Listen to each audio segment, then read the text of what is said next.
Fatafiditra ao anatin'ireo vondron'iraisampirenena iraisampirenena hikatsaka ny vahaolana ho an'ny Madagasikara moa ny fikambanana iraisampirenena miteny frantsay na ny OIF. Nandefa iraka eto Madagasikara ity fikambanana ity ary andray anjara amin'ny jinika iraisampirenena izay atao eto Antananarivo.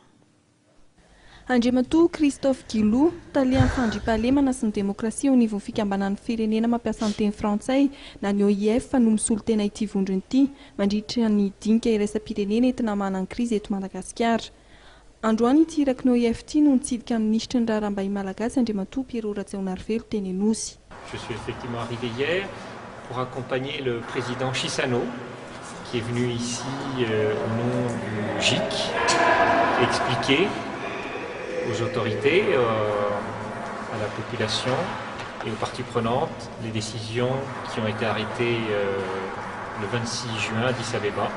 Tonga eto Madagasikara ny tenako andray anjara midinika eo anivon'ny groupe international de contact izay tarihan'Andriamatoa Joachim Chisano, lehibe ny mpanelanelana iraisampirenena amin'ny krizy malagasy.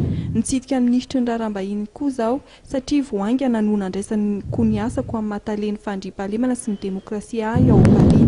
Ireo votoatiny diako eto Madagasikara. Marihana fa mifahatongavan'ity tompon'andraikitra eo anivon'ny OIF ity dia manamafy ny fanohanan'ity vondrony ity ny fanapa-kevitry ny fianakaviam-be iraisampirenena amin'ny famanan-krizy eto Madagasikara.